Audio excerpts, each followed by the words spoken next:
تو خوش آمدید کہتا ہوں نیوز کیفے میں، اور امید کرتا ہوں کہ آپ سب خیریت سے ہیں۔ آج کے دن کا ایک اچھا سا آغاز بھی کر چکے ہیں، اور آج کا دن جمعۃ المبارک، تو جمعہ کی بھی تمام تر فضیلتیں اور برکتیں آپ دوستوں کو مبارک ہوں۔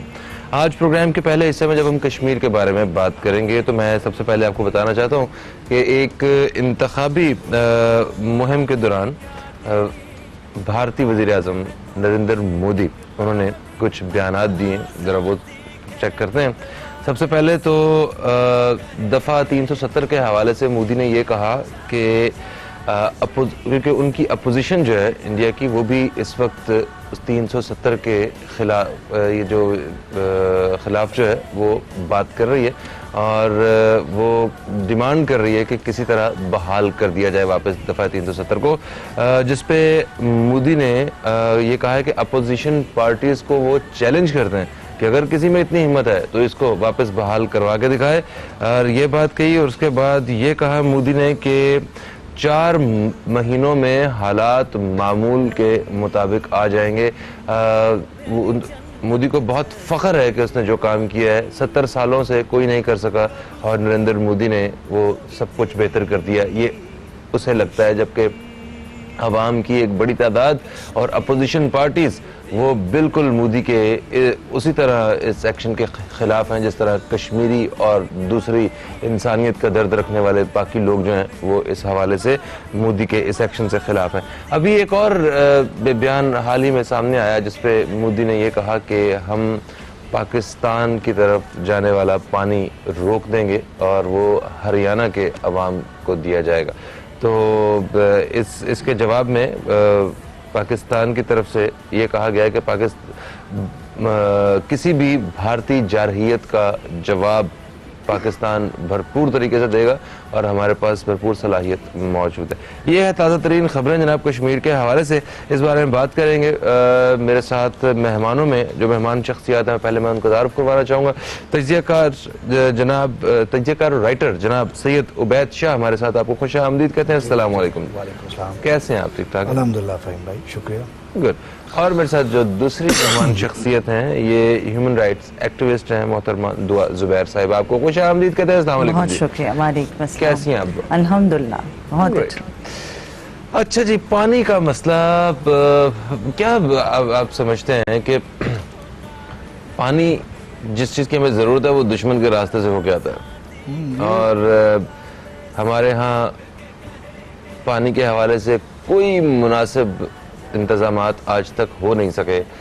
وہی کوئی آج سے 50 سال پہلے کوئی ڈیمز وغیرہ بنے ہیں، وہی ڈیمز ہیں، اور ابھی ڈیم کے حوالے سے بھی کافی شور مچایا گیا تھا، اور کوئی خاطر خواہ ریزلٹس ابھی تک سامنے نہیں ہے۔ مجھے ایسا لگتا ہے کہ شاید لوگوں نے بھی انٹرسٹ لینا چھوڑ دیا، اور گورنمنٹ نے بھی جو فنڈ ریزنگ کے لیے کام کر رہے تھے، تو اوپر سے انڈیا کی ایسی دھمکیاں، جب پانی زیادہ ہوتا ہے تو وہ چھوڑ کے ہمارے سارے گاؤں دیہات جو ہے ان میں سیلاب کی شکل میں نقصان پہنچاتا ہے۔ تو ایسی صورتحال میں کیا سمجھتے ہیں آپ، کیا کہتے ہیں؟ دیکھیں، انڈیا کی اس کو ہم ایک بڑی کامنلی ٹرم یوز کرتے ہیں، آبی دہشت گردی، واٹزم۔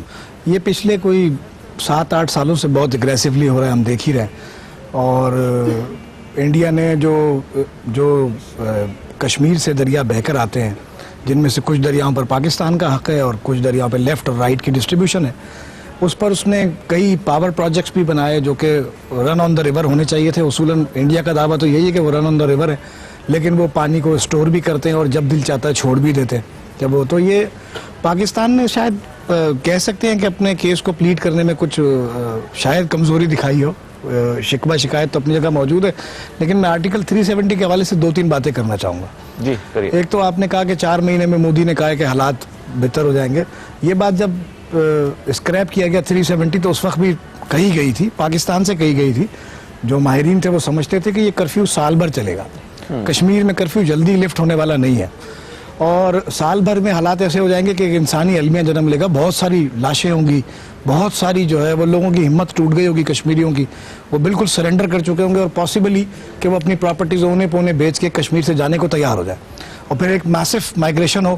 بہت سارے لوگ انڈیا کے جو دوسرے علاقوں میں پیسے والے لوگ ہیں، انہیں گورنمنٹ اجیت دوال ڈاکٹرین جو ہے، اجیت دوال صاحب کو آپ جانتے ہی ہیں، ایک ہندوتوا مائنڈ سیٹ کے وہ علم بردار ہیں، وہ لوگوں کو انکریج کرے کہ جا کے وہاں پر وہ پراپرٹیز پرچیز کر لیں اور سیٹل ہوتے رہیں تو ایک ڈیموگرافی پاکستان میں بڑی میجورٹی جو ہے وہ ہندو کی میجورٹی ہندو ہو جائے تو یہ اب یہ 80 لاکھ لوگ ہیں, یہ کوئی انسان ہے, جانور. ہمارے وزیر اعظم صاحب نے اقوام متحدہ میں کہا کہ اگر آپ جانور بھی اتنے بند کر دیں تو بھی ممکن نہیں ہے کہ اتنے عرصے تک وہ سروائیو کر جائیں گے, دنیا اس پر خاموش بیٹھ جائے.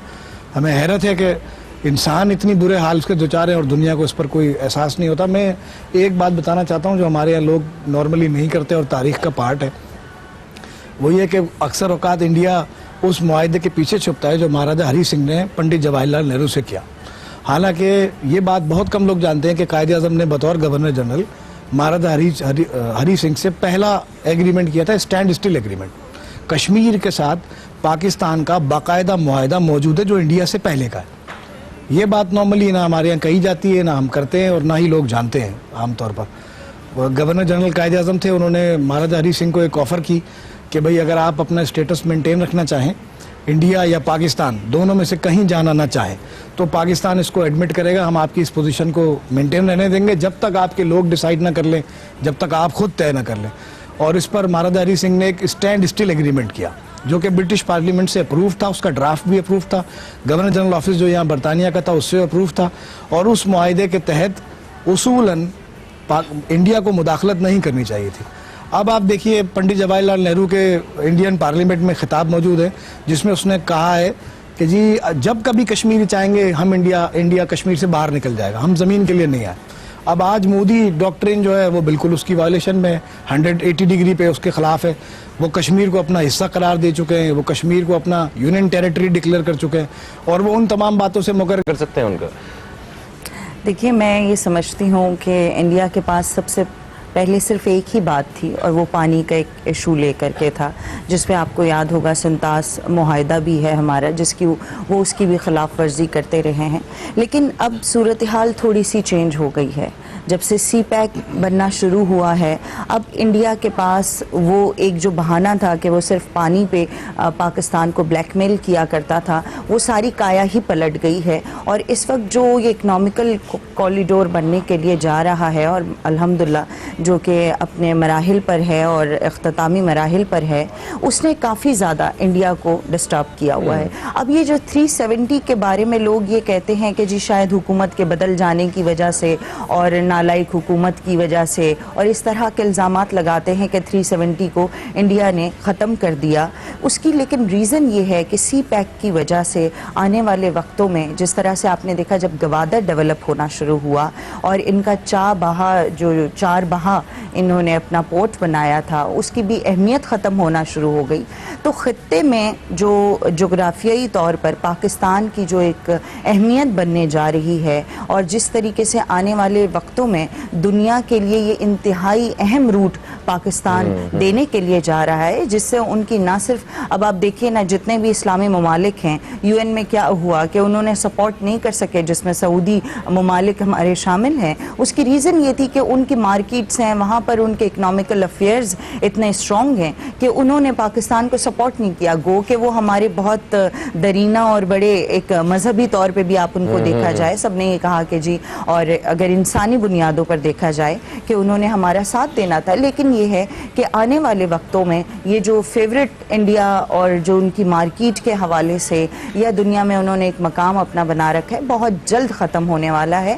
اور خاص طور پہ میں یہ بھی آپ کو بتانا چاہوں گی کہ جس طریقے سے امریکہ ایشیا میں اس خطے میں ایک دوسرا آپ جس کو کہیے نا انڈیا اپنے آپ کو ایک سمجھتا ہے سپر پاور ہے, وہ اس خطے کی سپر پاور ہے, اس خطے میں اپنے آپ کو امریکہ سمجھتا ہے. جی ہاں ایسا ہی ہے, اور امریکہ اس کو سپورٹ بھی کرتا ہے اس حوالے سے. لیکن یہ کہ وہ چائنا کی وجہ سے, وہ چائنا کو کیونکہ نہیں چاہتا کہ آنے والے وقتوں میں آپ کو پتا ہے چائنا سپر پاور ہوگا, اور اسی چیز کو کم کرنے کے لیے وہ انڈیا کو تیار کر رہا ہوتا ہے. اتنی بڑی بات دیکھیے کہ انسانی حقوق کی خلاف ورزی, اور اس پر اتنا ڈٹائی سے مودی کی حرکتیں آپ دیکھیں, اس کے بیانات دیکھیں, جیسے اسے کسی کا ڈر نہیں ہے, کسی کی پرواہ نہیں ہے, بالکل کسی کی پرواہ نہیں ہے. ایک بریک کی طرف ہم لوگ بڑھ رہے ہیں, بریک سے واپس آتے ہیں تو اس حوالے سے بات کرتے ہیں کہ خطے میں ایک طرف امن کی بات کرتے ہیں, دوسری طرف یہ بھارت کے اس طرح کے خواب کہ وہ کم از کم اس خطے کا تو سپر پاور بن جائے. تو اس بارے میں بات کریں گے. ایک چھوٹا سا وقفہ ہے, کہیں مت جائیے, اب تک دیکھتے رہیے نیوز کیفے. دیکھتے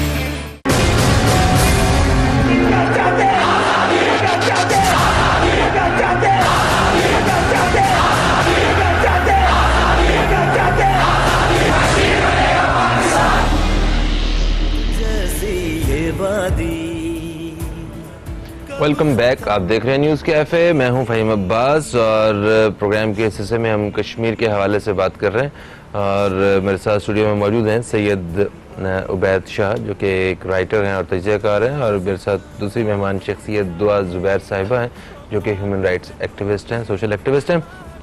اوکے اچھا, ابھی وقفے سے پہلے دعا صاحبہ بات کر رہی تھیں کہ امریکہ انڈیا جو ہے وہ اپنے آپ کو یہاں پہ اس خطے کا ایک چودھری بنانا چاہ رہا ہے, شاید سمجھ وہ ایک اس خواب کو سجا کے بیٹھا ہوا ہے کہ یہاں پہ میں سپر پاور بن جاؤں گا, اور چائنا کے ہوتے ہوئے ایسا ممکن نہیں ہے, اور اس لیے اسے چائنا بھی وہ اس کو بہت زیادہ چبھتا ہے.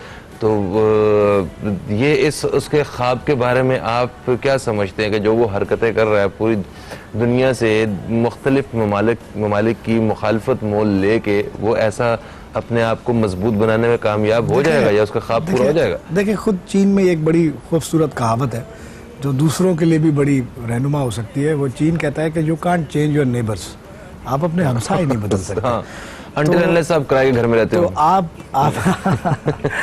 تو وہ اس پر راحت اندوری کا شعر ہے کہ جو آج صاحب مسند ہیں وہ کل نہیں ہوں گے, کرایہ دار ہیں ذاتی مکان تھوڑی ہے, تمہارے منہ میں ہماری زبان تھوڑی ہے. راحت اندوری انڈیا کے شاعر ہیں, بڑے مشہور ان کا. تو عرض یہ ہے کہ رشتہ دار جو ہوتے ہیں نا, یعنی عام طور پر یہ سمجھا جاتا ہے کہ جو آپ کے قریبی رشتہ داروں, سم ٹائمز ایون سگا بھائی, وہ دور رہتا ہوگا اور آپ کی کسی کرائسس میں, کسی ایمرجنسی میں آپ کا پڑوسی رسپونڈ کرے گا پہلے. صحیح بات ہے. تو آپ کا ہمسایہ جو ہے وہ آپ ہمسائے نہیں بدل سکتے. آپ کو ہمسایوں کے ساتھ بہت, حضور اکرم صلی اللہ علیہ وسلم کی تو آپ حیات مبارکہ دیکھیں تو صحابیوں کی ایسی روایتیں موجود ہیں جن میں صحابی کہتے تھے کہ ہمسایوں کے اتنے حقوق بیان کر دیے حضور نے کہ ہمیں خوف آیا کہ کوئی جائیداد میں حصے کی آیت نہ اتر جائے, ایسا نہ آ جائے کہ کوئی جائیداد میں حصہ دینے کا کہا جائے گا. اب انڈیا ایک زوم میں مبتلا ہے. اب بدقسمتی سے ہمارا ہمسایہ ایسا ہے, ہم کیا کریں؟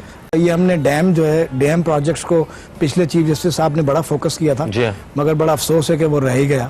وہ کہتے تھے میں جانے کے بعد چوکیداری کروں گا, نہیں کر پائے. پتہ نہیں پیسے کی چوکیداری کون کر رہا ہے, وہ کہاں گیا؟ وہ پیسے کوئی 10 بلین کے قریب شاید اس میں جمع ہوئے تھے. اس کے بارے میں کافی جو ہے وہ ایسی خبریں گردش کرتی رہیں کہ وہ پیسے استعمال کر لیے گئے کسی اور مد میں, جس پر حکومت نے, پیمرا نے اعتراض بھی کیا ان ٹی وی چینل سے, نیوز بلیٹن میں یہ بات کہی گئی تھی. تو بہرحال وہ پیسے کہیں بھی گئے, پیسے کہیں بھی گئے ہوں, مگر یہ ایشو نہیں ہے. ایشو یہ کہ حکومت آدھا کام زمین ایکوائر ہو چکی ہے بیامر بھاشا ڈیم کے لیے, 150 ارب روپے پہلے پروویژن ہو چکے ہیں, اس پہ کافی کام ہو چکا ہے. اب کمر باندھ کے جیسے ہم نے ایٹم بم بنایا, جیسے ہم نے بھٹو نے کہا ہم گھاس کھائیں گے لیکن ایٹم بم بنائیں گے, ہمیں ایسے ہی جو ہے کچھ سوچنا چاہیے. مگر وہ ایٹم بم بنانے کے بعد بھی آج بھی لوگ گھاس ہی کھا رہے ہیں ویسے. لیکن دیکھیں ہمارا ڈیٹرنس جو ہمارا دفاع ہے نا, اب وہ ایک سیٹسفیکٹری لیول پہ ہم اپنا ایک دفاع, انڈیا دیکھیں ایک چھوٹا حریف جو ہے, جب دو دشمن ہو آپس میں ایک دوسرے کے, تو جو کمزور ہو, چھوٹے قد کا ہو, کم طاقت رکھتا ہو, لڑ نہ سکتا ہو, وہ کیا کرے گا؟ وہ کوئی ایسا ہتھیار لے لے گا جو اس کے دفاع کی ضمانت ہو سکے, ورنہ ادروائز تو اس نے ماری کھانی ہے. نہیں ہے, ٹھیک ہے نا. تو اب پاکستان کے پاس ایٹم بم نہ ہوتا تو انڈیا شاید پاکستان پر 10 بار حملہ کر چکا ہوتا. ہاں صحیح, یہی ایک بات ہے جو انڈیا کو روکتی ہے ایگریشن سے, ہماری سرحدوں کو محفوظ بناتی ہے. صحیح.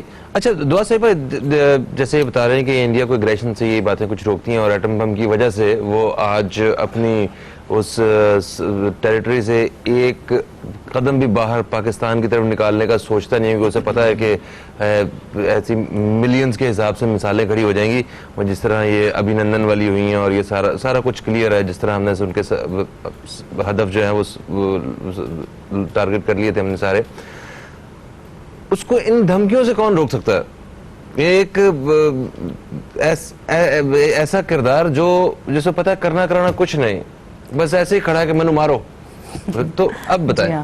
دیکھیے, میں نے آپ کو کہا کیونکہ آنے والے وقتوں میں یہ اکنامیکل وار جو ہے وہ زور پکڑتی جائے گی, اور بلکہ یہ اس کی شروعات ہو چکی ہے, اور آنے والے وقتوں میں خطے کی نہیں بلکہ آپ کی اکانومی کی لڑائیاں ہوا کریں گی, اور یہی جنگیں چلا کریں گی, جس میں آپ دیکھیے کشمیر کی جو موجودہ صورتحال ہے, کرفیو کی کیا ضرورت تھی؟ آلریڈی وہاں آپ کے 8 لاکھ فوجی موجود تھے, آپ کو کیا ضرورت تھی کہ آپ ان کے کاروبار کو بند کرتے؟ اکنامیکلی آپ کشمیریوں کو اتنا ویک کر دینا چاہتے ہیں کہ آپ جو چاہے وہاں. Welcome back. آپ دیکھ رہے ہیں نیوز کیفے. میں ہوں فہیم عباس اور پروگرام کے حصے میں بات کر رہے ہیں کشمیر کے مسئلہ کے حوالے سے, اور میرے ساتھ مہمانوں میں سید عبید شاہ اور دعا زبیر صاحبہ موجود ہیں اسٹوڈیو میں. اچھا, وقفے سے پہلے ہم بات کر رہے تھے کہ پاکستان کن کن محاذوں پہ اس وقت بھارت سے لڑ رہا ہے. تو عبید صاحب, اب یہ دیکھیں کہ لائن آف کنٹرول پہ فائرنگ کا سلسلہ وہ آج بھی جاری ہے. ٹھیک ہے, وہ روزانہ کوئی نہ کوئی خبر آتی رہتی ہے کہ جس طرح کبھی بھارت نے وہ ہماری جو آبادیاں ہیں اسے بلا اشتعال فائرنگ کرتے ہیں, وہاں پہ فائرنگ کر دی. وہ اتنی خواتین جو ہے نا وہ شہید ہو گئی, زخمی ہو گئی. ایک نوجوان, کل کی ایک خبر ہے کہ جناب ایک نوجوان غلطی سے وہ بارڈر سرحد کے قریب پہنچا, کراس کیا اس نے اور اسے انہوں نے گولیوں سے شہید کر دیا. تو ایک طرف یہ جنگ چلی رہی ہے, دوسری زبانی جو جتنی دھمکیاں ادھر سے آ رہی ہوتی ہیں اور جو ہر وقت کچھ نہ کچھ وہ بول رہے ہوتے ہیں, وہ بھی ایک جنگ کا ہی حصہ ہے. آپ معاشی طور پہ جس طرح ملیشیا کے ساتھ تجارتی تعلقات ان کے خراب ہو گئے, مطلب وہ خراب ہو رہے ہیں, تو ہر جگہ پہ تو لڑ رہے ہیں. سوشل میڈیا پہ آپ لڑ رہے ہیں. آپ کسی طرح یہ بھی چاہتے ہیں کہ پاکستان کو بزنس نہ ملے, جو آپ بتا رہے تھے کہ فیوچر میں اکانومی کی جنگ ہوگی, تو اس جنگ میں بھی آپ لگے ہوئے ہیں. تو ہم لوگ افواج پاکستان کے حساب سے تو ہم مطمئن ہیں کہ وہ جرت نہیں کر سکتے, انہیں پتہ ہے حقیقت کا, وہ صرف باتیں کر سکتے ہیں اپنے گھر میں بیٹھ کے, وہ کرتے رہے, ہمیں اس کی پرواہ نہیں ہے. تو اس کے علاوہ جو اتنے سارے محاذ ہیں اس پہ پاکستان کیا اپنا کام کر رہا ہے صحیح معنوں میں؟ بڑا سنجیدہ سوال ہے سر یہ, اور بہت ہی نازک یہ معاملہ ہے, موضوع ہے. آپ دیکھیں پاکستان کی سرحدی حدود جو انڈیا اور پاکستان کے مابین ہیں, ان پر کوئی جھڑپ ہونا, بلا اشتعال فائرنگ ہونا, گولہ باری ہونا, یہ تو ایک علیحدہ سامنے کی بات ہے. لیکن افغانستان, انڈیا نے افغانستان میں میسو انویسٹمنٹ کی, بہت سنیماز بنائے, بڑے وہاں کے لوگوں پر پیسہ خرچ کیا, فلموں کی شوٹنگ وہاں کی, اپنا کلچر وہاں پروموٹ کیا, اور وہاں ٹیررزم پلانٹ بھی کیا, اس کے سیڈز بھی ڈالے. وہاں سے ٹیررزم ایکسپورٹ ہوا پاکستان کو. پاکستان بہت ہی سیریس قسم کی پرابلم سے دوچار رہا ہے افغانستان کی طرف سے, انڈیا کی وجہ سے. وہ ہم ظاہر ہے ہمیں اس کو کوپ اپ کرنا ہے, ہمیں اس سچویشن کو دیکھنا بھی. موجودہ فوجی قیادت نے بڑا وائس ڈیسیجن لیا, وہ بارڈر لگا رہے ہیں, فینسنگ کر رہے ہیں, تاکہ یہ آمد و رفت ایسے بالکل بند رہے. میں آپ کو ایک بات بھی بتاؤں گا, بڑا انجوائے کریں گے شاید ویورز بھی. میں نے ایک دفعہ لنڈی کوتل کا جو علاقہ ہے کراس کرنے کا, وہاں دیکھا تھا, گیا تھا, تو اس سے پوچھا میں نے, وہ یہاں سے کچھ سامان اٹھاتے تھے, گھی کے کنستر, کھانے پینے کی چیزیں اور چیزیں اٹھا کے, اور بارڈر کراس کرتے تھے, اور یہاں سے افغان ٹرانزٹ ٹریڈ میں گاڑیاں جاتی تھی, اس کے اسمگلنگ ہوئے ویلز وغیرہ مہنگی چیزیں وہ لے آتے تھے, ڈیوٹی فری ہوتی تھی, یہاں سے چلی جاتی تھی, واپس اسمگل ہو کے آتی تھی. میں نے ایک آدمی کو پوچھا, میں نے کہا خان صاحب یہ کیا کرتے ہو, یہ تو اسمگلنگ ہے. تو وہ ایک دم مجھ پہ چڑھ کے کہنے لگا, واللہ تجارت کرتا ہے, اسمگلنگ کون کرتا ہے. تو بڑا مطلب آپ دیکھیں نا, تو ہم اب اس بارڈر کو سیف کیا گیا, نظریہ ہی کچھ اور ہے, اپنا ایک فلسفی ہے, واللہ تجارت کرتا ہے, اسمگلنگ کون کرتا ہے. نماز اپنی جگہ, یہ کام اپنی جگہ ہے. تو اب بارڈر کو سیف کیا گیا, بارڈر پر تار لگائی جا رہی ہے, اس کا ایک کافی کام مکمل ہو گیا. بہت طویل بارڈر ہے, لیکن کافی پیسے چاہیے تھے, لیکن تھوڑا کر کے عزم سے, ہمت سے, حوصلے سے کافی ہم نے اس کو آگے بڑھایا. اب وہاں پہ گیٹس بنے ہیں واک تھرو, جس میں اسکینرز ہیں, جو بھی آتا ہے جو بھی جاتا ہے اپنا valid visa document, travel document دکھاتا ہے. ہم نے ٹیررزم کو کافی حد تک قابو کیا, مگر یہ ایک بہت سنگین مسئلہ تھا. دوسرا انویژن انڈیا کا ہم پر ہے, کلچرل انویژن. آپ دیکھیں اب ان کی فلمیں بین ہو گئی ہیں, لیکن ہمارا بچہ جو ہے اسے شاہ رخ خان بننا ہے, سلمان خان بننا ہے, اسے جو ہے عامر خان پسند ہے, اسے کترینہ کیف پسند ہے, خواتین کو سلمان خان پسند ہے. اب یہ کلچرل انویژن زبردست قسم کا. اب ہماری فلمیں کچھ بہتر ہوئی ہیں, ہمارا میوزک امپروو ہے, جس میں ہم ان کو فیس کر سکتے ہیں, یا اگر ہم اسے اور سلسلے کو بڑھائیں تو ہمیں اس کلچرل آئندہ کچھ سال اور لگیں گے بہتر جگہ. سوشل میڈیا کو دیکھیں, آپ کو پتا ہے گوگل کا جو آفس جو پاکستان کو فلٹر کرتا ہے, یا ٹویٹر کا جو اکاؤنٹ فلٹر کرتا ہے, یا فیس بک کا, وہ حیدرآباد, دکن اور الہ آباد میں بنا ہوا ہے. وہ یہاں سے جس ٹرینڈ کو چاہتے ہیں بلاک کر دیتے ہیں, سوشل میڈیا پہ جس کنٹینٹ کو چاہتے ہیں ریموو کر دیتے ہیں. سارے انڈین بیٹھے ہوئے. گوگل کے سی ای او سندر پچائی ہے جو انڈیا سے نکلا ہے. ہمیں سوشل میڈیا اور جو یہ اس پر بہت سنگین آئی ٹی پہ کام کرنے کی ضرورت ہے, بہت کام کرنے کی ضرورت ہے. ہماری یوتھ کو گروم کرنا چاہیے, ہمیں انہیں پروموٹ کرنا چاہیے. ہمارے اپنے ایسے softwares, applications, social media platforms, انہیں ہمیں بڑھانا چاہیے, اور ہمیں انٹرنیشنل فورم پر اپنا انفلوئنس آفیشلی یوز کرنا چاہیے حکومت پاکستان کو, کہ وہ کوشش کرے, جس طرح ایف اے ٹی ایف میں انڈیا نے کوشش کی ہے کہ پاکستان کو گرے لسٹ میں ڈلوائے, بلیک لسٹ کروائے. پاکستان بھی کوشش کرے کہ ان کے جو آفیشل ٹاپ پوزیشنز پہ انہیں ہٹوائے, ریموو کروائے. اچھا سوری دو صاحبہ آپ دیکھیے دو چیزوں کے بارے میں انہوں نے بتایا. اس کے علاوہ آپ کیا سمجھتی ہیں اس طرح اکانومی کی جو ایک جنگ ہے اس میں پاکستان کی کیا تیاری ہے؟ ہم تو اکانومی کے حساب سے دیکھا جائے تو مجھے نہیں پتا کہ اعداد و شمار کیا کہتے ہیں، مگر اب جو حقیقت ہے وہ یہ ہے کہ عوام میں قوت خرید وہ بہت کم اور ختم ہونے کے قریب آ چکی ہے. لوگ بے حد پریشان ہیں. مجھے یہ بھی نہیں پتا کہ یہ کتنے عرصے تک ہیں، مگر پریشان ہیں. جس کے پاس پیسہ ہے وہ پیسہ وہ خرچ کرنا نہیں چاہ رہا ہے، یا پتہ نہیں لوگوں کے پاس پہلے تو پیسہ ہی نہیں ہے میجورٹی کے پاس. اور آئی ڈونٹ نو کیا ہو رہا ہے صورتحال، اور ہمیں کوئی واضح پکچر بھی کلیئر نہیں ہے. آج ایک خبر آئی ہے گورنمنٹ کی طرف سے، ہاں انہوں نے کہا ہے کہ لوگ ٹیکس نہیں دیتے. انہوں نے یہ کہا ہے کہ نوجوانوں کو 10,000 سے 50 لاکھ تک قرض ملے گا. اب اس بات پہ مجھے نہیں پتا کتنے لوگ یقین کرنے والے ہیں، کیونکہ 2 دن پہلے فواد چودھری صاحب نے کہا کہ 1 کروڑ نوکریاں، کون سی نوکریاں بھائی، وہ تو ہمارا کام نہیں ہے، گورنمنٹ کا کام نہیں ہے. تو پہلے انہوں نے کہا کہ جناب 1 کروڑ نوکریاں کہہ صحیح ہے، مگر پہلے غلط کہا تھا. پہلے غلط کہا تھا نا، پہلے یا تو جھوٹ بولا تھا یا پہلے لا علمی تھی. پاپولر بات نہیں، وہ میں یہاں پہ یہ ضرور کہوں گی، دیکھیے ایک مائنڈ سیٹ ہوتا ہے قوم کا. ہمارے ہاں بدقسمتی سے ایک 70 سال کا جو ایک دور ہے، اگر آپ اس کو اٹھا کر دیکھیں تو بیچ میں ایسے حکمران آئے ہیں کہ جنہوں نے اس قوم کو عادت ڈال دی ہے کرپشن کی، اور آپ کا ایک مائنڈ سیٹ بن گیا ہے مفت کا. ہر چیز مفت چاہیے. آپ نے اگر جہاں پہ ملک کو دینے کی بات آتی ہے، ایک ابھی آپ مائنڈ سیٹ یہ ہے کہ ایک عام آدمی سے آپ پوچھیں کہ آپ نے اس ملک کو کیا دیا، اس کے پاس کوئی جواب نہیں ہوگا.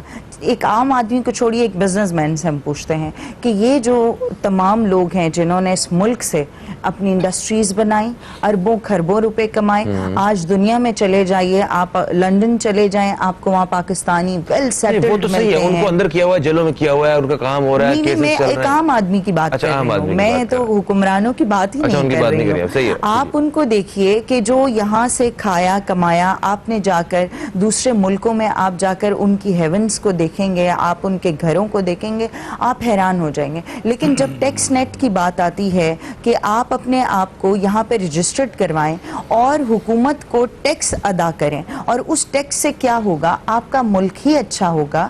آپ کا وہ مائنڈ سیٹ جو ہے ہمیں اس کو ٹھیک کرنے کی ضرورت ہے. دیکھیے اکانومی وار میں سب سے پہلے یہ ہے کہ قوم کو، جب ابھی میں ویسے یہ دیکھ رہی ہوں کہ کون سا نیا ٹیکس ہے جو لاگو کیا گیا، یہ تو سارے پرانے ہی ہیں، لیکن یہ کہا جا رہا ہے کہ خدارہ آپ ٹیکس نیٹ میں آ جائیے، خود کو رجسٹرڈ کیجئے، اور جو حکومت کو آپ نے ٹیکس دینا ہے اس کو دیجئے. اور اس کے دینے سے کیا ہوگا، اس کے دینے سے آپ کے ملک میں ترقیاتی کام ہوتے ہیں، بہت ساری چیزیں. اور پھر دیکھیے ہمارے پاس سیکیورٹی کا ایک یہ بھی مائنڈ سیٹ بنایا گیا دنیا بھر میں ہمارے دوسرے ساتھیوں نے، دوسرے ممالک نے، کہ پاکستان میں ٹیررزم اپنے پیک پر ہے. اب دیکھیے کرپشن اور ٹیررزم، یہ مطلب جہاں پر نام آتا ہے سب سے پہلے وہ پاکستان کا نام لگا دیتے ہیں کہ جی اسی ملک میں آپ کو ٹیررزم بھی ہے اور اسی ملک میں آپ کو کرپشن بھی ملتی ہے.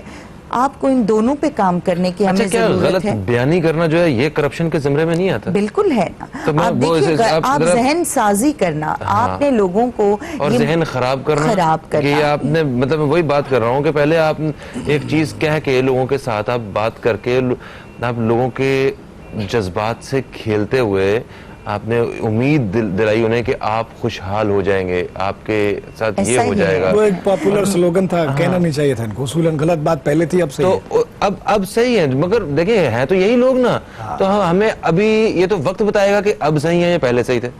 مطلب نہیں، وہ آپ دیکھیں حکومت کا کام ہوتا ہے مواقع فراہم کرنا.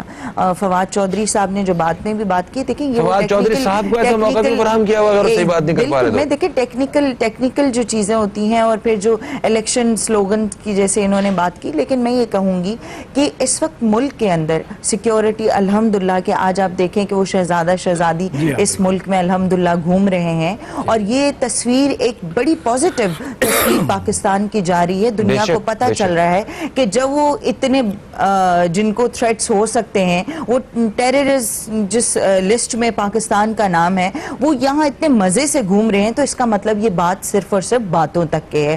وہاں پہ امن بھی ہے، وہاں سکون بھی ہے. تو یہ چیزیں لوگوں کو موٹیویٹ کرتی ہیں. یہاں پر ٹورزم بڑھے گا. دیکھیں یہ ملک ایسا ہے کہ جہاں پر آپ ایک تو ایگریکلچرل ہمارے یہاں پر زیادہ تر 70% لوگ اس سے وابستہ ہیں، تو وہ خوبصورتی، وہ حسن بھی ہے، وہ 4 موسم بھی ہیں، تو ٹورزم کے بھی مواقع ہیں ہمارے پاس. ہم نے کس طریقے سے اپنے ملک میں پیسے کو یہاں سے یہاں پہ مواقع نا، آپ نے کس طرح اپنی پروڈکشن کو بڑھانا ہے، آپ نے کیسے دوسرے ممالک کے لیے اپنے ہاں وہ اٹریکشن پیدا کرنی ہے کہ یہاں کا ہمارے پاس زبردست خام مال موجود ہے، جس میں آپ کپاس کی اگر بات کریں یہاں پہ موجود ہے. ہمیں کیا ضرورت کے کاشتکار اس دفعہ خوش نہیں ہے. میں دیکھیں نا، یہ المیہ ہے، یہ المیہ ہے کہ ہم ایک ایگریکلچر کنٹری ہیں اور ہمارے یہاں ایک فوڈ کا کرائسس ہے، اب دیکھیں غذائی قلت ہے. آپ دیکھیں مطلب آپ جو لوگوں کے پاس، دوسرے ممالک کے پاس اس سے آدھی سے بھی آدھی زمین ہے اور وہ اس پہ خود بھی پورا کام کر رہے ہیں اور ایکسپورٹ بھی کر رہے ہیں. ریزن ہے نا اس کی، دیکھیں ریزن ہے جب بھی دیکھیں ہوتا یہ ہے کہ آپ کے ملک کے اندر جو چیزیں پائی جاتی ہیں، جو موجود ہوتی ہیں، آپ اس پہ محنت کرنے کے بجائے آپ نے کیا کیا، ہمارے حکمرانوں نے یہ کیا، فلاں جگہ سے یہ منگوا لیں، وہاں سے وہ امپورٹ کروا لیں، اپنے ملک پہ محنت نہیں کی. ختم ہو گیا پروگرام کے پہلے حصے کا. تھینک یو سو مچ آپ دونوں مہمانوں کا. اچھی گفتگو رہی اور کافی مفید معلومات رہی، اور ہم امید کرتے ہیں کہ گزشتہ حکمرانوں کی طرح یہ اس وقت کے جو حکمران ہیں یہ پاکستانی عوام کے لیے کچھ اچھا چھوڑ کے جائیں گے، جن سے پاکستانی عوام کی اگلی نسلیں جو ہے وہ خوشحال گزریں گی. ایک وقفے کی طرف ہم لوگ پڑھیں گے، وقفے سے واپس آئیں گے تو ایک الگ موضوع بات ہوگی. حضرت مولانا بشیر فاروقی صاحب ہمارے ساتھ ہوں گے، اور روحانی بھی شرعی مسائل کے حوالے سے، روحانی مسائل کے حوالے سے ہماری رہنمائی کرتے ہیں. آپ دوستوں کے سوالات جو ہیں وہ ہمارے پروگرام کا خاص حصہ ہوتے ہیں. ہمارے ساتھ اسٹوڈیو میں حضرت مولانا بشیر فاروقی صاحب موجود ہیں. آپ کو خوش آمدید کہتے ہیں. کیسے ہیں آپ سر؟ الحمدللہ ماشاءاللہ. اچھا سر، آج ہم پروگرام کا جو آغاز ہے وہ ایک سوال سے کریں گے. جب تک ہم اپنے مہمانوں کے سوالات شامل کریں گے تب تک ایک سوال ہے جو اکثر بیشتر ہم سنتے ہیں جب بھی کوئی کسی پاکستان میں کسی مسئلے کے حوالے سے ہم بات کر رہے ہوتے ہیں کہ ہمارے پاکستان میں، ہمارے معاشرے میں یہ خرابیاں، یہ برائیاں جنم لے رہی ہیں، تو یہ کیوں ہے؟ تو وہ صرف ایک جواب اس کا ایک لائن میں سامنے آتا ہے کہ دین سے دوری کی وجہ ہے یہ سب کچھ. آج یہ چوری، ڈکیتی، جھوٹ اور جو بھی اس طرح کی چیزیں سامنے آتی ہیں، تو یہ دین سے دوری. یس، سمجھ میں آتی ہے بات کہ اگر دین ہمارے اندر ہو تو ہم انسانیت کی بھی اعلیٰ معراج پہ کھڑے ہوں، ہم ایک بہترین انسان، بہترین مسلمان، بہترین مومن جو ہے بن کے سامنے آئے. مگر دین سے دور ہم ہوئے کیسے؟ یہ کس نے اپنی ذمہ داری ادا نہیں کی، اور یہ رابطہ در حقیقت ٹوٹا کب اور کیسے؟ بسم اللہ الرحمن الرحیم. دیکھیں، آپ کے سارے سوالات کا جواب صرف قرآن پاک کی ایک آیت کے اس حصے سے مل جائے گا. بسم اللہ الرحمن الرحیم. یا ایھا الذین آمنوا قوا انفسکم واہلیکم نارا. اللہ تعالیٰ نے اپنے بندوں سے، ایمان والوں سے یہ کہہ دیا کہ اے ایمان والو، اپنے آپ کو اور اپنے گھر والوں کو جہنم کی آگ سے بچاؤ. اب اگر بچہ جب بولنے سیکھتا ہے تو اس کو سب سے پہلے اللہ کا نام اس کے سامنے کہا جائے تاکہ وہ اللہ کا نام سے بولنا آغاز کرے. تو تربیت کی سب سے پہلی درسگاہ ہے نا ماں باپ ہے. جس بچے کی ماں باپ نے اللہ تعالیٰ کا جو فرمان ہے کہ اپنے آپ کو اور اپنے گھر والوں کو جہنم کی آگ سے بچاؤ، جس ماں باپ نے اپنے بچوں کو یہ تربیت جو ہے اچھی کر دی، اب وہ بچے ہلنے والے نہیں ہیں. کیونکہ دیکھیں لوہا جب گرم ہوتا ہے تو اس کو جیسے موڑنا جائے موڑ دے. بالکل صحیح ہے. اور اس کے بعد جو ہے نا اس کو جو ٹھنڈا ہو جاتا ہے تو اس کو موڑنا ناممکن ہو جاتا ہے. بالکل صحیح ہے. ماں باپ کی غفلت کی وجہ سے پوری امت کا حال خراب ہو گیا. بس تو اب جو لوگ ماں باپ نہیں بنے وہ یہ ذہن بنا لیں کہ ایمان والا ہے تو یہ سوچ لے کہ ایمان والے کو اللہ تعالیٰ کا امر ہے، آرڈر ہے، حکم ہے کہ تم اپنے آپ کو اور اپنے گھر والوں کو جہنم کی آگ سے بچاؤ. اپنے آپ کو پہلے کہا کیونکہ ظاہر ہے کہ اگر باپ نماز کے لیے اٹھے گا تو بچے نماز کے لیے اٹھیں گے، شوہر اٹھے گا تو بیوی اٹھے گی نماز کے لیے. تو اس کو اپنی ذات پر جو ہے کچھ پابندیاں لگانی پڑیں گی. دیکھیں اصولی بات ہے، اگر آپ چاہتے ہو میرا بیٹا سگریٹ نہ پیے تو آپ کو سگریٹ چھوڑنی پڑے گی نا. تو بس چھوٹی سی مثال ہے. تو اس معاشرے کی تباہی و بربادی کا سب سے بڑا سبب جو ہے وہ اس قرآن کی آیت پر عمل کرنا نہیں ہوا. ماں باپ نے انہیں بڑے اچھے گمان کیے میرا بچہ یہ بن جائے گا، یہ بنے گا، مستقبل کا معیار بنے گا، لیکن انہوں نے اس کو جنت کا دولہا بنانے کی سوچ اگر نہیں رکھی تو یہ معاشرہ یہاں تک پہنچا ہے. اللہ آئندہ ہمارے حال پر رحم فرمائے. بالکل صحیح. اس حوالے سے مزید بات کرتے ہیں. کالر ہمارے ساتھ ہیں، انہیں شامل کریں گے، ان کا سوال شامل کریں گے. السلام علیکم جی، کون ہے ہمارے ساتھ؟ ہیلو ہیلو جی، کون ہے ہمارے ساتھ؟ اوکے، لائن ڈراپ ہو چکی ہے. اچھا، ماں باپ کے حوالے سے تو آپ نے بتا دیا، اور اگر ماں باپ اپنی ذمہ داری ادا نہیں کر رہے ہیں تو اس کا مطلب ہے کہ ان کے ماں باپ نے بھی صحیح معنوں میں ذمہ داری ادا نہیں کی، اپنے بچوں کو اس طرح ٹرین نہیں کیا، تربیت نہیں کی کہ وہ ایک ربط جو ہے وہ ختم ہو گیا. علماء کرام کا کتنا بڑا ہاتھ ہے؟ علماء کرام نے اس چیز کو جو ان کی کوتاہیاں تھیں ماں باپ کی، کیا علماء کرام نے اپنی ذمہ داریاں صحیح طریقے سے ادا کی؟ لڑائی جھگڑوں کی ایک بہت بڑی وجہ یہ بھی تو ہے. دیکھیں اس میں کوئی شک نہیں ہے کہ اس کے بعد ذمہ داری آتی ٹیچرز کی. حدیث پاک میں آتا ہے تمہارے 3 باپ ہیں. حدیث کے الفاظ ایک تمہارا حقیقی باپ، ایک تمہارا سسر، اور ایک تمہارا ٹیچر استاد. اب آتی ذمہ داری استاد کی. استاد پر بھی یہ نافذ ہوتا ہے کہ اس کا کردار ایسا ہو کہ اس کی گفتگو ایسی ہو کہ جس میں کسی قسم کی تخریب نہ ہو، تعمیر ہو. تو پھر اگر ماں باپ سے کچھ نہیں ملا، یا خدا نخواستہ بچہ یتیم ہے، باپ سے نہیں ملا، ماں نے کسی اور شادی کر لی اور نانا نانی کے پاس پلایا، دادا دادی کے پاس، تو اس کو وہ نہیں ملی، آگوش نہیں، یا پھر یتیم خانے میں پلا. تو اب اس کی ذمہ داری آتی ہے استادوں پر.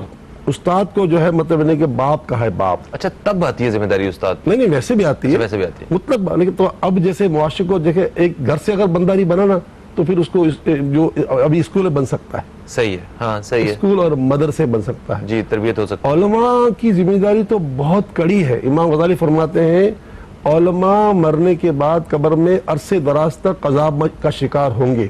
اللہ اکبر. یعنی وہ علماء جو علماء سو ہے، کیونکہ ان کو لوگ دیکھ کر بہت سارے گناہ کریں گے. اگر ایک عالم کھڑے کھڑے پانی پیے گا تو لوگوں کو لگے گا کہ کھڑے کھڑے پانی پینا جائز ہے. کھڑے کھڑے کھانا کھائے گا. ایک عالم عورتوں سے مستی مذاق کر رہا ہوگا تو پتہ چلے گا عورتوں سے باتیں کرنا، مستی مذاق کرنا یہ. تو عوام علماء کرام کو سمبل سمجھتے ہیں، سمبل. اب وہ الگ بات ہے، وقت بدل گیا ہے. تو علماء کرام کو تو اپنے اوپر بھی جس طرح باپ اور ماں پر تھا نا کہ اپنے اوپر ضبط کرتے، جی، تو علماء کرام کو بھی اس پر بڑا ضبط کرنا ضروری ہے. دیکھیں ہمارے بزرگان دین جو تھے نا، وہ مطلب یعنی کہ اس قدر احتیاط کرتے تھے.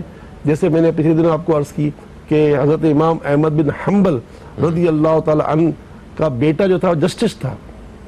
تو ایک مرتبہ جب مطلب یعنی کہ آپ کے سامنے کھانا رکھا گیا تو روٹی نرم تھی، تو آپ نے اپنے مطبخ والے سے پوچھا، اپنے خان سامنے سے پوچھا کہ یہ روٹی نرم کیوں ہے؟ تو اس نے کہا کہ حضور یہ روٹی اس لیے نرم ہے کہ میں نے آپ کے بیٹے کے کچن سے، مطبخ سے تھوڑا خمیر لے لیتا اور آپ کے آٹے میں ملا کر اس کو نرم کر دیا. تو آپ نے فرمایا کہ تمہیں پتا ہے کہ اس میں ریاست کا پیسہ ملا ہوا ہے.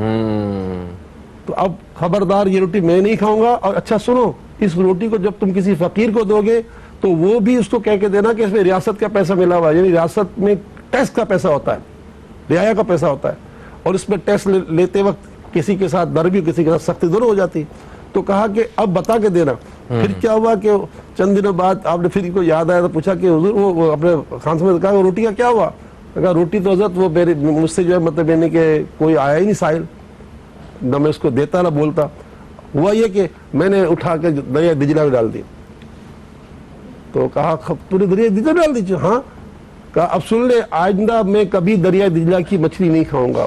نہ جانے اس روٹی کو کس مچھلی نے کھا لیا ہوگا. یہ تھا احتیاط، عدل، جو اپنی ذات پر ضبط، اپنے نفس کو مارنا اور اپنے آپ کو احتیاط کے ہمارے مطلب یعنی کہ حلق میں ایک دانہ بھی حرام کا نہیں، شبے کا بھی نہیں جائے. سبحان اللہ. یہ تو علماء دین کے حوالے سے یہ ان کا نور ہے. اب بدقسمتی ہم پر مسلط ہے، لیکن اس کا مطلب یہ نہیں ہے کہ ہم مطلب یعنی کہ اب دنیا سے ایسے علماء ختم ہوگا. میں اپنے شیخ کی بات بتاؤں، جب فیضان مدینہ بن رہا تھا تو ان کا اگر فیضان مدینہ سے کچھ آدھا فرلانگ ہوگا ایک مرتبہ انہوں نے کوئی جوتا پہنا تھا یا چپل، اس کے بھی ایک فیضان مدینہ میں جو کنکر آئے تھے نا تعمیرات کے لیے، تو کنکر اس جوتے میں رہ گیا تھا، چلا گیا، تو وہ تو امانت کا تھا نا، تو وہ اس جب انہوں نے دیکھا تو اس کنکر کو لوٹانے کے پھر وہاں پتھر ڈالنے کے لیے آ گئے، یعنی آپ سنو ایک کنکر چلا گیا تھا. تو آج بھی ایسے علماء کرام ہیں.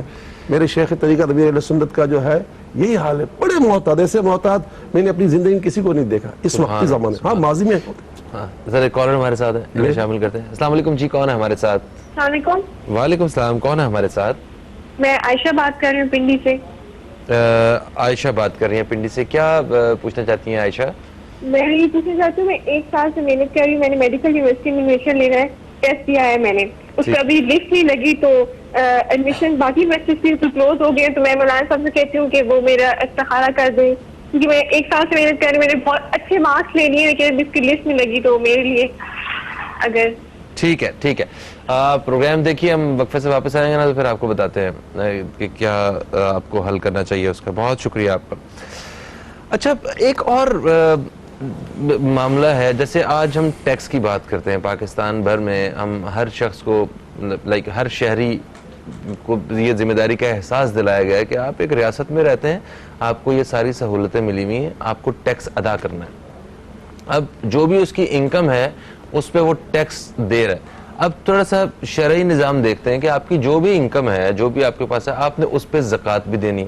تو ایک مسلمان پہ زکوٰۃ تو واجب ہے، فرض ہے اس پہ، تو جو ٹیکس ہے وہ بھی اس پہ لازم ہے کہ ایک ریاست میں رہتا ہے اس پہ ٹیکس دے. وہ دیکھیں اس میں تو کوئی شک نہیں ہے کہ ٹیکس تو ہر شخص دے رہا ہے. آپ ماچس دیتے ہیں نا، ماچس، جی ہاں، آپ صابن دیتے ہیں، بالکل ہر چیز ہر ٹیکس ہے نا. دیکھیں اس میں کوئی شک نہیں ہے کہ ریاست جس پہ رہیں گے اس کے قوانین پر عمل کرنا بھی آپ کو واجب کے درجے تک پہنچاتا ہے. اچھا صحیح ہے صحیح ہے. اور نظام چلانے کے لیے چیزیں ریل کی ہڈی ہیں. ریاست کے پاس پیسہ ہوگا تو ریاست پولیس کو دے گی نا، پولیس کی کوئی جو تنخواہ کہاں سے دے گی، فوج کی تنخواہ کہاں سے دے گی. تو بہت سے ایسے ادارے جہاں آمد بالکل نہیں ہوتی ہے، یعنی ریاست کو کوئی آمدنی نہیں ہوتی. صحیح ہے. چلو ابھی کے ڈی اے ہے، کے ایم سی ہے، کے ڈی ہے، تو اس کے کچھ ٹیکسز جب مکان بناتے ہیں تو ٹیکس ہوتے ہیں، تو وہ برابر ہو سکتے ہیں. لیکن ایسے کتنے ادارے جہاں کوئی ایک پیسہ نہیں آتا، تو ان کے لیے تو ٹیکس چاہیے نا. تو بالکل ٹیکس دینا چاہیے، اس پہ کوئی شک نہیں ہے. اور اس میں ظاہر ہے کہ ہمارا سب سے بڑا المیہ یہ ہے کہ ٹیکس لینے کا والے جو ذمہ دار ہیں وہ سب سے بڑے مطلب یعنی کہ جو نا بدقسمت لوگ ہیں. یعنی وہ اتنا اپنا گھر بھرتے ہیں کہ ریاست کا کوڑا کر دیا ان لوگوں نے. اعتماد ختم ہو جاتا ہے عوام کی نظر میں. مجھ سے ایک اینکر نے پوچھا کہ جناب اعلیٰ آپ کو یہ اتنے پیسے آتے ہیں، الحمدللہ ہمارا اربوں کا اخراجات ہیں، اور خالی ہمارا نہیں، دوسرے بھی رفاہی ادارے کے اور بھی ہیں، آپ لوگوں کو چندہ لوگ دیتے ہیں اور ٹیکس نہیں دیتے. تو اس کا آسان سا جواب میں نے دیا، جناب اعلیٰ اللہ کے فضل سے ہم پر لوگوں کا اعتماد ہے، ان پر اعتماد نہیں. ہاں بالکل ایسا، موٹی سی مثال ہے. کالر ہمارے ساتھ ہیں، شامل کرتے ہیں. السلام علیکم جی، کون ہے ہمارے ساتھ؟ وعلیکم السلام جی، میرا نام ناہید ہے اور میں راول پنڈی سے بات کر رہی ہوں. جی ناہید صاحبہ. میرا نام ناہید ہے، راول پنڈی سے بات کر رہی ہوں جی. میں بیمار ہوں، مجھے گھٹنے کی تکلیف ہے، اور میرے میاں ہیں شکیل احمد، اور وہ ڈپریشن کے مریض ہیں. تو یہ ہے کہ ہماری طبیعت تو دونوں کی کوئی ٹھیک نہیں ہے. ٹھیک ہے، تو اس سلسلے میں مجھے استخارہ کر کے بتائیں کہ کیا. ٹھیک ہے ٹھیک ہے. آپ نے میاں کا نام کیا بتایا؟ شکیل احمد. شرجیل احمد. ٹھیک ہو گیا. آپ پروگرام دیکھیے، وقفے کے بعد واپس آئیں گے تو ہم شکیل احمد آپ کے ہم سوال کے بارے میں وقفے کے بعد ہم بات کریں گے اپنے پروگرام میں. بہت شکریہ آپ نے کال کیا. اچھا کچھ چھوٹی چھوٹی چیزیں، مطلب ابھی جو آپ نے علماء کرام کے حوالے سے بتا رہے تھے کہ وہ ایسی مثالیں ماشاءاللہ موجود ہیں آج کے دور میں بھی کہ جس کی ہمیں جو بڑی بڑی ہستیاں جو ہیں، بڑی بڑی جو روحانی شخصیات، ان کی زندگی میں ایسی چیزیں ملتی ہیں، ہاں وہ رہے گی، وہ سارا کچھ آج کے دور میں. مگر ایک عام مسلمان کیا اس کو بھی اتنی ہی پریکٹس اور اتنی ہی مذہبی ریاضت کی ضرورت ہوتی ہے؟ دیکھیں مسلمان تو سب برابر ہیں. صحیح ہے. اور احتیاط کا جب تعلق ہے تو خالی علماء کی ذمہ داری نہیں ہے، ہر مسلمان کی ذمہ داری ہے. کیونکہ آپ یہ ذہن بنا لیں کہ اگر کوئی شخص مطلب یعنی کہ کہیں بھی حقوق العباد تلف کرتا ہے تو جو گناہ عوام کو ہوتا ہے علماء کو زیادہ ہوگا. لیکن ان کو بھی گناہ ہوگا. یہ نہیں کہہ سکتے کہ بھائی یہ تو علماء کر سکتے ہیں.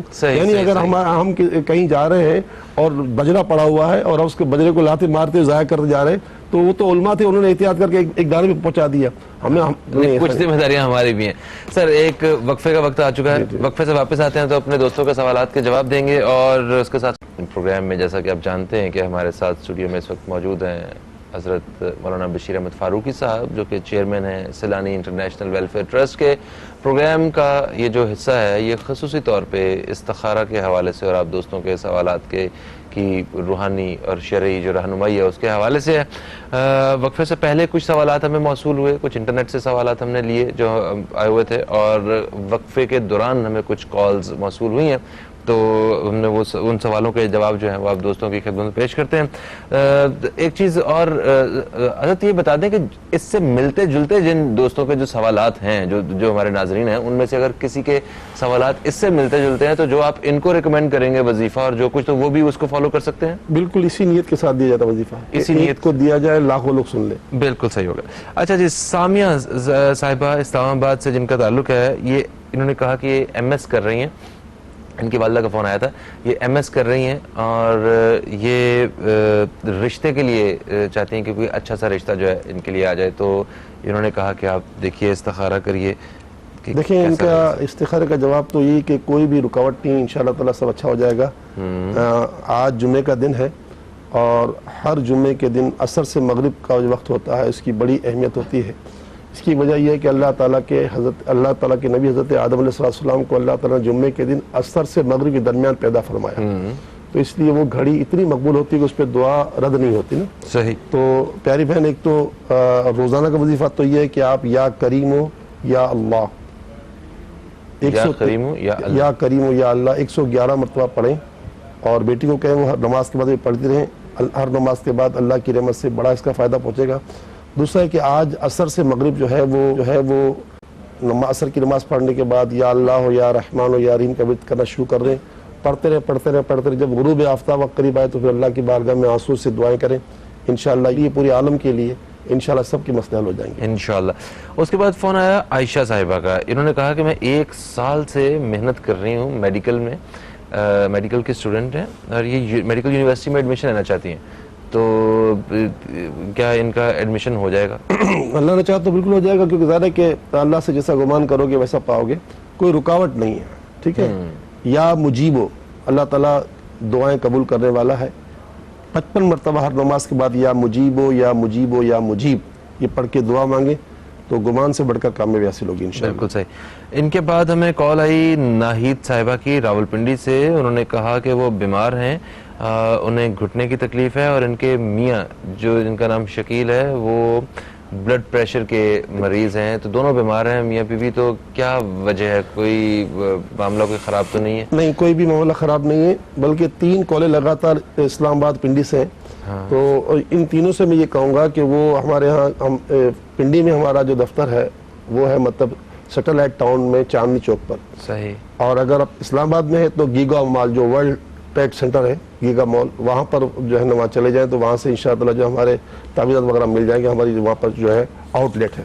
تو ناہید بہن کوئی وجہ نہیں ہے, بس یا سلام و یا اللہ, یا سلام و یا اللہ یہ بے حساب پڑھتے رہیں, چلتے پھرتے پڑھتے رہیں اللہ تعالیٰ کی رحمت سے. اور آپ چاہیں تو ہمارے اداروں سے آپ تعویذات وغیرہ پینے کے منگا لیں, پہننے کے لے لیں, اور وظیفے بھی لے لیں, انشاءاللہ اچھا رہے گا, کوئی مسئلہ نہیں. بالکل صحیح. اچھا, ایک اور کالر بھی ہمارے ساتھ انہیں شامل کر لیتے ہیں, پھر بقیہ سوالات جو ہیں وہ اس کے بعد کال کے بعد شامل کریں گے. السلام علیکم جی, کون ہے ہمارے ساتھ؟ ہیلو. اوکے, لائن ڈراپ ہو چکی, سوری. دوبارہ کال کر سکتے ہیں. کال کرنے کے لیے نمبر جو ہے یہ یہاں پہ آپ کو اسکرین پہ ابھی ایک لمحے میں نظر آ جائے گا, یہ آ گیا ہے نمبر, آپ اس پہ رابطہ کیجئے. اور یس, اس کے بعد ہے سدرا صاحبہ نے ہمیں کال کیا لاہور سے, انہوں نے کہا کہ میری ساس بیمار رہتی ہیں کافی, اور کوئی وظیفہ بتا دیجئے, اور کیوں بیمار رہتی ہیں؟ ہاں, یہی شکتا کی وجہ نہیں, وجہ کچھ بھی نہیں ہے, کوئی وجہ نہیں. بس اللہ تعالیٰ سے دعا کرتا ہوں کہ اللہ تعالیٰ کو صحت عطا فرمائے. پیارے آقا صلی اللہ تعالی علیہ وسلم کا ارشاد ہے, فاتحۃ الکتاب شفا من کل دائن, سورہ فاتحہ تمام بیماریوں کی شفا ہے. 3 مرتبہ ہر نماز کے بعد سورہ فاتحہ پڑھ کر دم کیا پانی پلا دیا کریں, انشاءاللہ تعالیٰ کرم ہوگا. اور اگر لاہور میں بھی ہمارا دفتر جو ہے وہ والٹن پر ہے, وہاں سے بھی یہ تعویذات دیے جا سکتے ہیں. بالکل صحیح ہوگا. اچھا جی, ان کے بعد ہمارا جو وہ نورین صاحبہ کی میرا خیال اچھا, نورین صاحبہ نے ایک سوال کیا ہے کہ لڑکے کا نام بتایا. عام طور پر کیا ہوتا ہے کہ بچیاں لڑکا پسند کر لیتی ہیں اور پھر وہ ہم اس میں بڑے پھنس جاتے ہیں. اب لڑکی نے کہا کہ بھئی یہ اس کے ساتھ اس کا رشتہ کیسا ہے, ہم نے کہا ہاں, اور پھر اس کے بعد وہ اپنے ماں باپ کہتے ہیں کہ ہم کو تو استخارے میں اجازت مل گئی, تو بڑا ڈر لگتا ہے. تو آپ خیر اپنے نکستنگ کا لے لیا. اچھا, بعض اوقات کیا ہوتا ہے رشتہ ہو چکا ہوتا ہے پھر استخارہ کا, تو یہ تو بہت بری بات ہے, بالکل بہت بری بات ہے کہ اگر بہت بری بات ہے کہ اب رشتہ ہو چکا ہے, اب استخارہ کرنے کی کیا ضرورت پڑی. اب اللہ پر بھروسہ کرو, جب اللہ پر بھروسہ نہیں ہے تو پھر زندگی کیسے گزرے گی. حدیث پاک میں ہے نا کہ جیسا اللہ سے گمان کرو گے ویسا پاؤ گے. اب اس نے جس لڑکے کا نام لیا ہے نورین نے, اب وہ اس کے تو استخارہ میں ہاں نہیں آ رہا, اجازت نہیں. اگر بالفعل اتنا رشتہ ہو چکا ہوگا تو ہم پھنس جائیں گے کہ یار تم نے ہمارا رشتہ توڑوا دیا. تو ہم تو مرکز پہ اس طرح کام کوئی نہیں کرتے. ہم تو باقاعدہ جو نا وہ لڑکے کے ماں باپ فون کرتے ہیں یا لڑکے والے خط لکھتے ہیں تو ہی ہم کو جواب دیتے ہیں, ورنہ لڑکیاں ڈائریکٹ فون کرتی ہیں تو ہم کو جواب نہیں دیتے, کیونکہ ہم کو خطرہ ہوتا ہے خدا نہ خواستہ ہم کو پھنسا دیں گے. ہاں صحیح صحیح صحیح صحیح ٹھیک ہے. تو انہیں جواب تو ان کا تو یہ کہ نہیں, تو انہیں کوئی اپنے مستقبل یا مستقبل میں ازدواجی زندگی کی بہتری کے لیے کوئی وظیفہ وغیرہ کا جو ان کے حق میں بہتر ہو. اللہ تعالیٰ آج کا جو دن ہے جمعے کا دن, یہ تو بہت عظیم نعمت ہے. میں نے سب سے پہلی کال میں یہی کہا تھا کہ یا کریم ہو یا اللہ, تو یہ اگر 111 مرتبہ پڑھ کے دعا کریں تو اللہ اچھا ہوگا. لیکن یہ تو ان کا رشتہ کا بتایا ہے نا انہوں نے, تو ہو سکتا ہے یہ بات نیچرل ہو, لیکن ڈر رہتا ہے. ڈائریکٹ لڑکی کو کال کرے نا تو آپ مجھ سے مت پوچھیں کیونکہ ہم پھنس سکتے ہیں. ٹھیک ہے, صحیح ہے. اچھا, ایک اور سوال بھی تھا, وہ ہمیں سوشل میڈیا پہ آیا تھا, مطلب مریم ارشد صاحبہ کا. انہوں نے کہا کہ ان کی شادی کو 3 سال ہو گئے ہیں, ان کی اولاد نہیں ہے, اور میڈیکلی جو رپورٹس ہیں وہ دونوں ہسبینڈ اینڈ وائف کی وہ بالکل کلیئر ہے. الحمدللہ ان کا بھی کوئی مسئلہ نہیں ہے. یا متکبر ہو یا واحد ہو, یا متکبر ہو یا واحد ہو, 100 مرتبہ دونوں میں بھی پڑھیں ہر نماز کے بعد, یا متکبر ہو یا واحد ہو, اللہ تعالیٰ ضرور صاحب اولاد کر دے گا انشاءاللہ. اور ایک کالر ہمارے ساتھ ہیں, شامل کریں گے. السلام علیکم جی, کون ہے ہمارے ساتھ؟ ہلو, السلام علیکم, میں عظما بول رہی ہوں لالا مسا سے. وعلیکم السلام عظما جی, آپ کو ہم خوش آمدید کہتے ہیں. کیا آپ پوچھنا چاہتی ہیں؟ بھائی میرے 4 سال سے ڈائلسس ہو رہے ہیں. اچھا, مولانا سر پوچھے میرے لیے کوئی ہے پڑھائی کوئی ایسی دسے میرے ڈائلسس کا مسئلہ ختم ہو جائے. دوسرا میری بھانجی ہے فضا, وہ بڑی بیمار رہتی ہے, اس کے بارے میں بھی ذرا بتائیں. ٹھیک ہو گیا.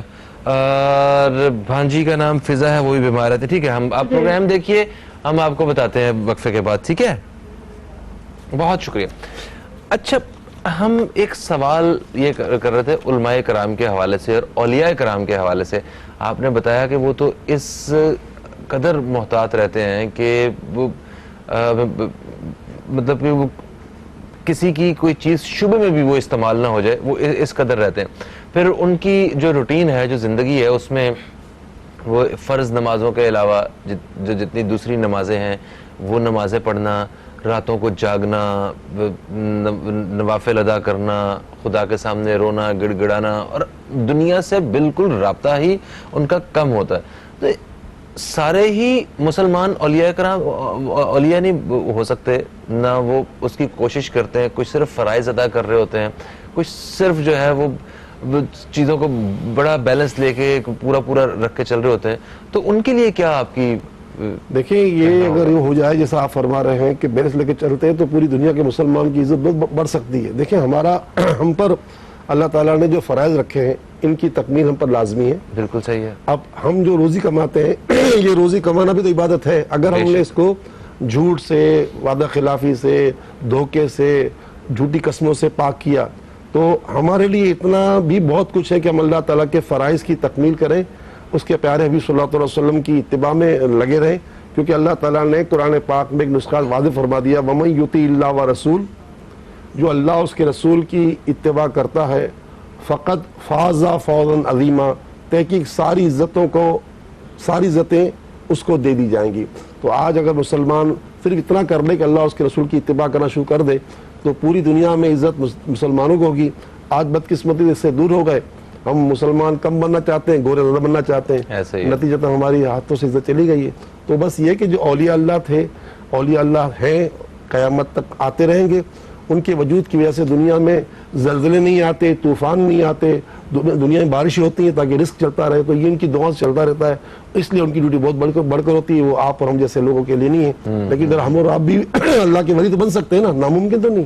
بالکل ایسا ہے, وہ کچھ عہدہ ہے, اس عہدے تک پہنچ سکتے ہیں, اس کے لیے اتنی پریکٹس اور اتنی بڑا آسان نسخہ ہے کہ اللہ کے رسول فرماتے ہیں جو فرائض کی تکمیل کرے اور نوافل پر دوام کرے تو پھر وہ بولتا نہیں, میں اس کی زبان بن جاتا ہوں, دیکھتا نہیں, میں اس کی آنکھ بن جاتا ہوں, پکڑتا نہیں, اس کا ہاتھ بن جاتا ہوں. اب اس کی زبان میں اللہ بولتا ہے, بالکل صحیح, اس کی آنکھ میں اللہ دیکھتا ہے. تو یہ جو اللہ والے ہوتے ہیں یہ واقعی روح کے اندر دیکھ سکتے ہیں دوسرے انسان؟ دیکھیں وہ تو روشن ضمیر ہوتے ہیں, ان کو سب کچھ پتہ چل جاتا ہے, پوری کائنات پر ان کی نظر پڑ سکتی ہے. ان کو اللہ تعالیٰ نے اتنی صلاحیت دی ہوتی ہے. حضور غوث پاک فرماتے ہیں میں پوری کائنات کو اپنے ہاتھ میں رائے کی دانے کی طرح دیکھ رہا ہوں, پوری کائنات سبحان اللہ, رائے کی دانے. اور ظاہر ہے کہ وہ تو لوح قلم پڑھ لیتے ہیں, واہ, لوح قلم پڑھ لیتے ہیں. جب ابن عربی علیہ رحمہ کے والد صاحب ان کے پاس آئے تھے غوث پاک کے پاس, ابھی تو ابن پیدا نہیں ہوئے تھے, ان کے والد صاحب بے اولاد تھے. تو غوث پاک سے رضی اللہ تعالیٰ سے ملاقات ہوئی, کہا عبد القادر جیلانی اولاد چاہیے. تو آپ نے فرمایا اولاد تیرے نصیب میں ہی نہیں ہے. کیسے بول دیا؟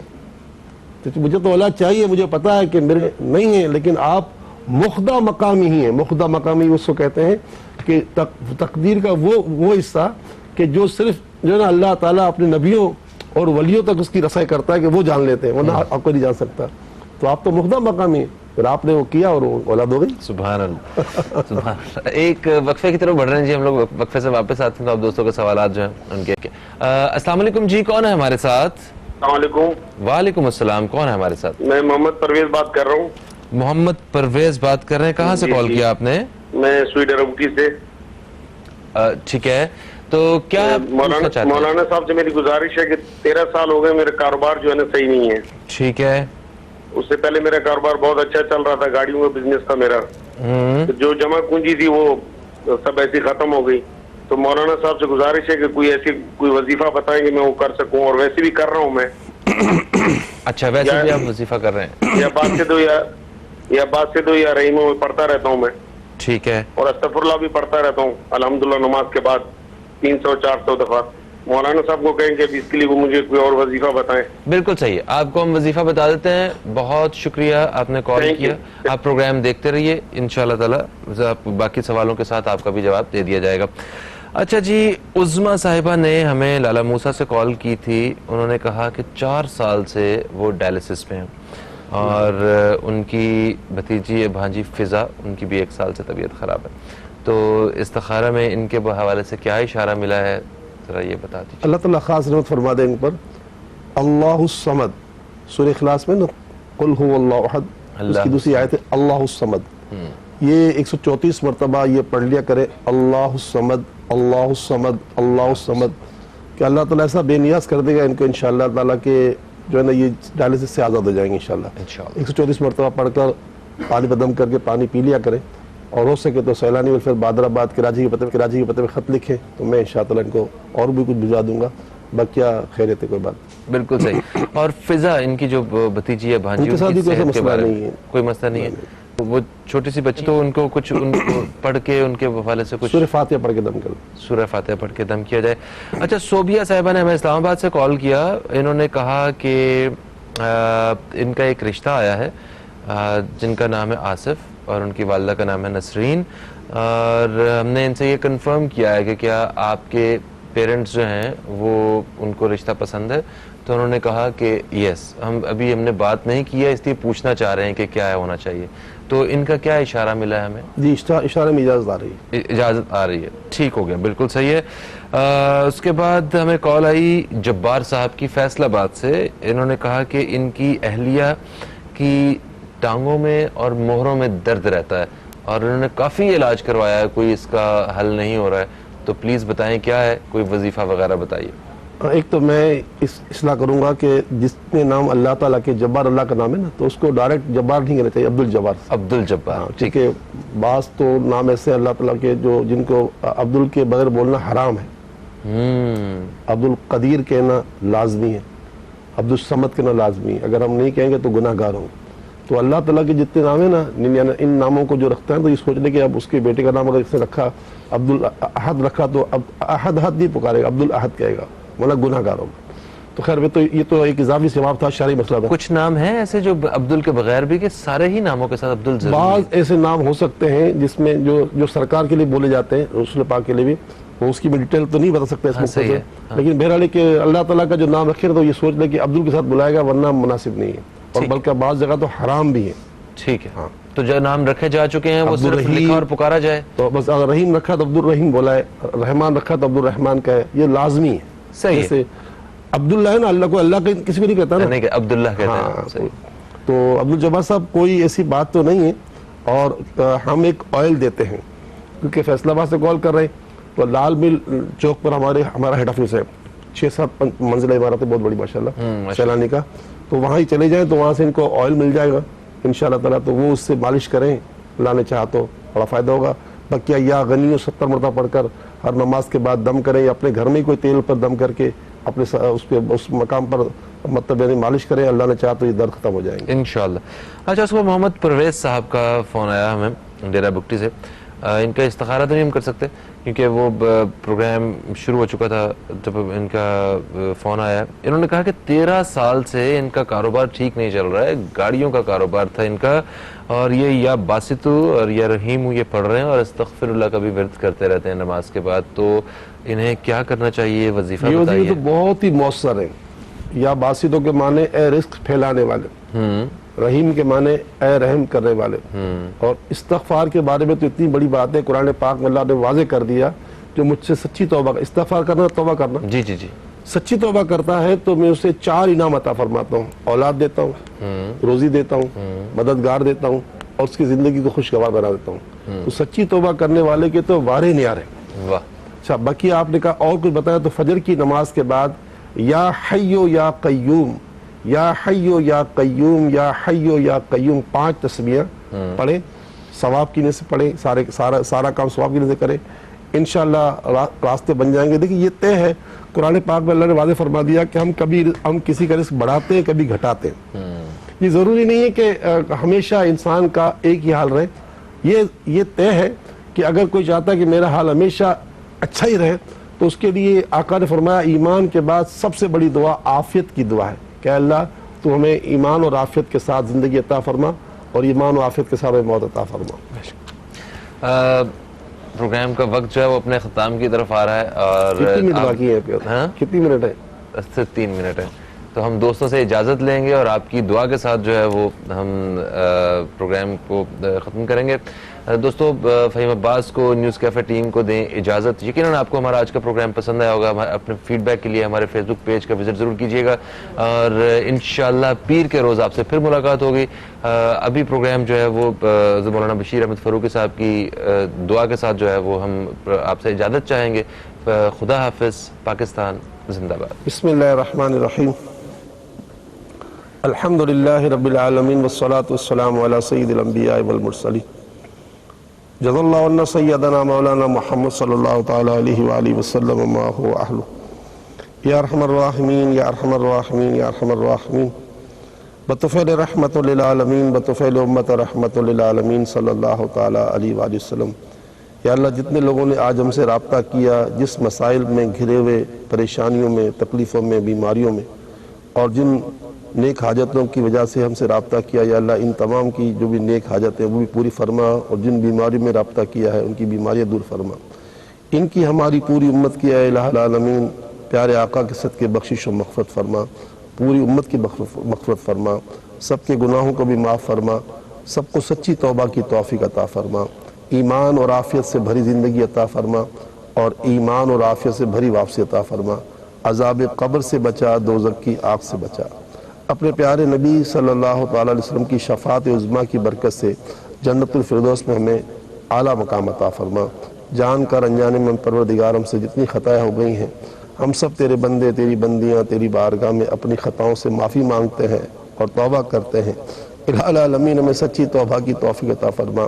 تو نے سچی توبہ کرنے والوں کے لیے جو انعامات قرآن پاک میں بتائے ہیں، ان انعامات کا نور ہمیں بھی عطا فرما دے. یا اللہ، ہمارے بیماروں کو اچھا کر دے، ہمارے تنگ دستوں کی تنگ دستی دور فرما دے۔ پاکستان میں اس وقت قیامت خیز مہنگائیاں پھیلی ہوئی ہیں، الہ العالمین اس مہنگائیوں سے ہماری جان چھڑا دے۔ بہت بڑی بے روزگاری ہے، اے اللہ اس بے روزگاری سے ہماری جان چھڑا دے۔ کاروباری حضرات بھی بری طرح پریشان ہیں، یا اللہ سب کی پریشانیاں دور فرما، بیماریاں دور فرما، قرض دور فرما، بچیوں کے رشتوں میں مدد فرما، بے اولادی کے مسئلے حل فرما، آمین آمین آمین یا رب العالمین۔ وصلی اللہ تعالی علی خیر خلقہ محمد وعلی آلہ واصحابہ اجمعین برحمتک یا ارحم الراحمین۔